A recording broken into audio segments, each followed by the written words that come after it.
Mu gitondo cyo ku munsi wa gatatu igenekerezo rya 18 Ntwarante 2026 ari kumwe n'umutamukanyi wiwe umukuru w'igihugu c'u Burundi akaba ari nawe arongoye umuryango w'ubumwe bwa Afrika Nyenicubahiro Evariste Ndayishimiye yaragize urugendo rw'akazi mu gihugu ca Colombia.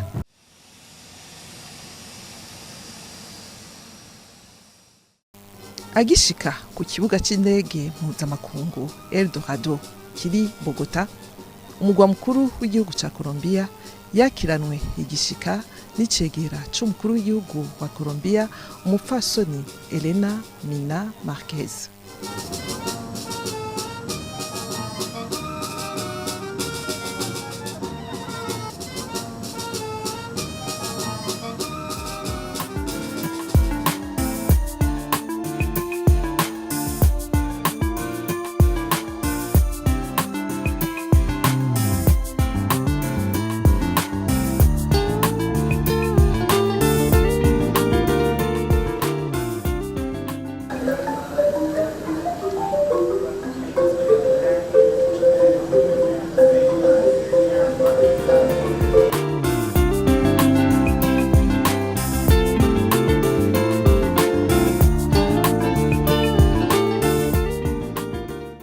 Nkuko mwamaze kubibona, ikiganiro ni ku kivi.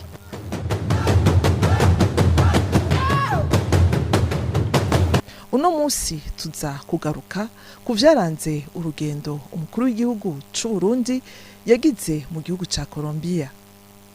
Sangwa ikaze mwese.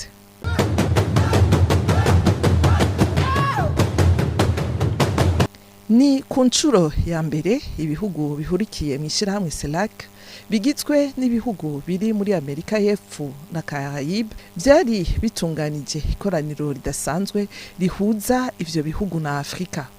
Umukuru w'igihugu c'u Burundi kizigenza w'umuryango w'ubumwe bwa Afrika Nyenicubahiro Evariste Ndayishimiye akaba yari yitabiriye ibikorwa vy'iryo koraniro ridasanzwe vyari vyatunganijwe guhera ku magenekerezo ya 18 gushika ku rya 21 Ntwarante 2026. Imisi 3 ya mbere y'ibikorwa vy'iryo koraniro ridasanzwe CELAC Afrique vyega cane cane abahinga bakorera mu bisata bitandukanye hamwe n'abashikiranganji b'imigenderanire bavuye muri ubwo burere bubiri, Amerika y'Epfo na Caraïbe hamwe rero na Afrika, kugira barabire hamwe cane cane ivyankenerwa bikwiye kujaho mu mice ya politike, y'ivy'ubutunzi, y'ivy'inyigisho hamwe n'ivy'ubuhinga bizotuma ubwo burere bubiri bwunga ubucuti bugakomeza mbere n'imigenderanire.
umunsi wa gatandatu w'igenekerezo rya 21 ntwarante ni umunsi wahaye akaryo keza abakuru b'ibihugu n'amareta bari muri iryo koraniro kugira ngo nabo bashikirize ijambo muri ya ntumbero nyene yo gutsimbataza imigenderanire iri hagati y'ibihugu biri muri ubwo burere bubiri narirya bisanzwe bifise ico bipfana dufatiye kuri kahise kavyo.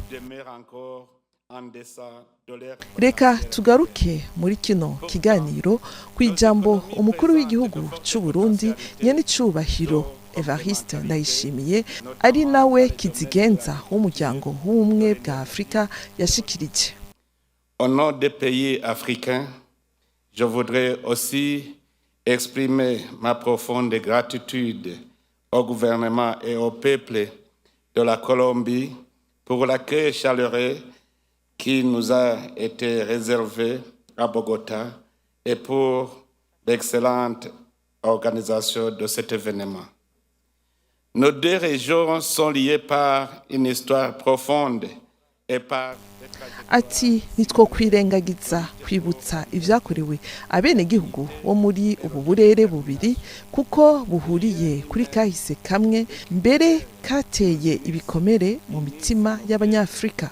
Ivyo bikaba vyabatumye kuva hasi bagaharanira kwishira no kwizana, batangura kugwanira kubaho neza, bibohoza intwaro z'agacinyizo z'abakoroni. Umukuru w'igihugu c'u Burundi akabona ko ivyo ari vyo vyoba umushinge wo gukomeza ubucuti hagati y'ubwo burere les blessures profondes laissées par la traite transatlantique. Ati ubutungane bubohora kandi bunwanisha nibwo bukwiye gukoreshwa kugira habeho kwibuka kahise no kwiyumvira neza ingene ibigize kahise byo hinyanyugwamwo ivyubaka kazoza keza bamaze guha agaciro imico y'abanyafrika baba muri Amerika y'Epfo mbere bibaye ngombwa bakanashumbushwa mu buryo buboneka bw'amafaranga. Ati mu vy'ukuri ni vyiza ko imigenderanire hagati y'umugabane wa Afrika n'ibihugu vyo mu karere ka Amerika y'Epfo itsimbatazwa biciye na cane cane mu gutsimbataza kunguruza abantu n'ibintu biciye mu kirere, entre nos peuples, notamment à travers le renforcement des connexions aériennes. Aujourd'hui, nous vivons dans un contexte international marqué par arongera ati uyu munsi isi iriko iraca mwihindagurika ry'ibihe ridasanzwe rifatiye ku bidukikije canke kuri politike vyoba ngirakamaro rwose ubu burere bubiri bufatanye mu nda bugashigikirana narijya muri ubwo burere haharugwamwo abantu barenga imiliyaridi zibiri vyumvikana ko ari ryo shingiro ry'iterambere. Qu'il nous appartient de transformer en moteur de développement. Dans cette perspective, le renforcement de la coopération économique. Ati rero buno burere bukwiye gukomeza guhanahana ibidandazwa na cane cane ku uyu munsi iyo migenderanire idashemeye kandi biboneka ko ubutunzi buri muri ivyo bihugu bigize uburere bubiri bwari gushobora kuba magiriranire nko mu bisata vy'uburimyi, vy'umuyagankuba, vy'ubutare n'agataka, inyubako n'amahinguriro. Ati umuhora wa ZERCAF ku mugabane wa Afrika woheza ugafasha kugira iyo migenderanire n'ibihugu vyo muri CELAC ive mu majambo maze ishigwe mu ngiro. Ati rero iri koraniro ridasanzwe ryabereye i Bogota rigahuza uburere bwa Amerika y'Epfo na Caraïbe hamwe na Afrika kabaye akaryo keza ko gushimangira imigenderanire mu mice y'ivy'ubutunzi vya politike n'imico kama kugira dushikire imigenderanire nyayo kandi ikomeye ishobora gushikana ku ntambwe yindi y'iterambere ubu burere bwacu. Mu gusozera ijambo ryiwe umukuru w'igihugu Evariste Ndayishimiye akaba ari nawe aramutswa umuryango w'ubumwe bwa Afrika yagize ati l'Afrique demeure pleinement engagée à travailler avec les pays de la CELAC. Afrika iriteguye gukorana n'ibihugu bihurikiye muri CELAC kugira ngo ishire mu ngiro iyi mbono ku nyungu y'abenegihugu bose. Je vous remercie de votre aimable attention.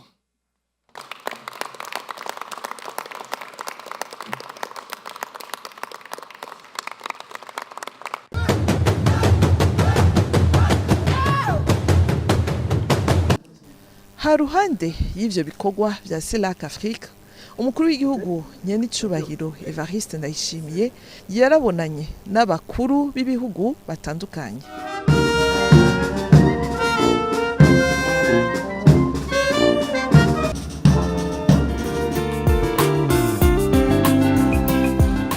Ku kirimba c'umukuru w'igihugu wa Colombia, umukuru w'igihugu nyenicubahiro Evariste Ndayishimiye yaraganiriye na mugenzi we nyenicubahiro Gustavo Petro.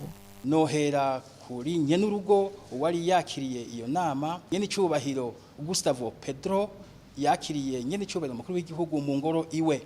Abo bakuru b'ibihugu ko ari babiri ico bahuriyeko nuko hoba inama kaminuza ariko idasa nk'iyo barimwo, ahubwo inama kaminuza ku rwego rw'abakuru b'ibihugu, kandi Afrika ikaba yoza iserukiwe n'ishirahamwe Union Africaine rivugira Afrika nk'ishirahamwe riserukira Afrika. Iyo rishirahamwe rero rigaca rihura n'iryo rindi shirahamwe CELAC kugira ngo batunganye iyo nama. Mu bijanye n'imigenderanire hagati y'ivyo bihugu ko ari bibiri, basanze iyo migenderanire isanzwe imeze neza, ariko bumvikana yuko boyitsimbataza gusumba. Umukuru w'igihugu c'u Burundi Kizigenza w'umuryango w'ubumwe bwa Afrika yarabonanye kandi n'umukuru w'igihugu ca Brazil nyenicubahiro Lula da Silva. Nyenicubahiro umukuru w'igihugu yaragiraniye umubonano n'umukuru w'igihugu ca Brazil. Umukuru w'igihugu ca Brazil rero yarerekanye yuko yipfuza ko Afrika yotera imbere gusumba uko bimeze uno munsi.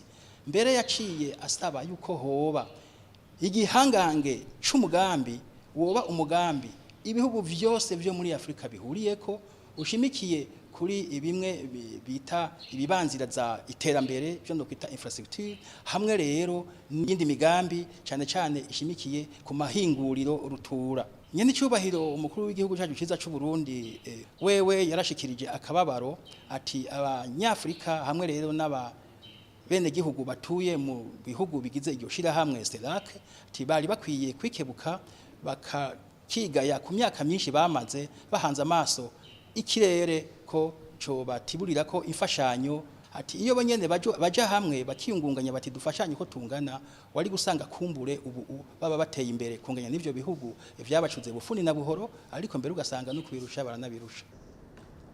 I Bogota nyene nyenicubahiro Evariste Ndayishimiye yarabonanye kandi n'umukuru w'igihugu ca Uruguay nyenicubahiro Yamadou Orsi. Umukuru w'igihugu cyacu ciza c'u Burundi kandi yarabonanye n'umukuru w'igihugu ca Uruguay. Uwo nawe nyene asa nkuko yaje avuga rumwe n'abandi cyane cyane kubijanye nuko hoba inama kaminuza yoza ije ku rwego rwa Afrika nkishira hamwe ibe ije ku rwego rw'abantu bavuye muri Afrika umwe ku giti ciwe, arico twita some. Yoba ari inama rero y'abakuru b'ibihugu. Kizigenza w'umuryango w'ubumwe bwa Afrika yarabonanye kandi n'umuserukizi w'umuryango w'ubumwe bwa Afrika mu gihugu ca Guinée-Bissau, Patrice Emery Trovoada. Umukuru w'igihugu cyacu ciza c'u Burundi yarabonanye kandi n'intumwa idasanzwe y'ishyirahamwe y'ubumwe bwa Afrika mu gihugu ca Guinée-Bissau. Mu byo bashoboye kuganira hakaba hari ukugarukana urutonde rwa demokrasi mu gihugu ca Guinée-Bissau. Ubona yuko ubu ico gihugu kiri mu ntwaro mfata kibanza.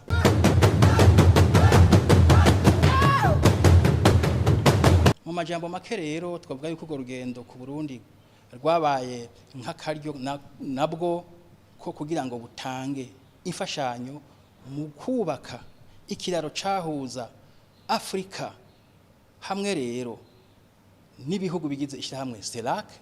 Ico kirero naco kikaba cari ibahari, iryo bahari naryo rikaba twovuga ko ryari ibahari ry'amahano, ariko rero ubu bakaba bagomba yuko iryo bahari yoba inzira yo gucamwo bahanahana ibishobora kubagirira neza na cane cane mu vyo ubutunzi.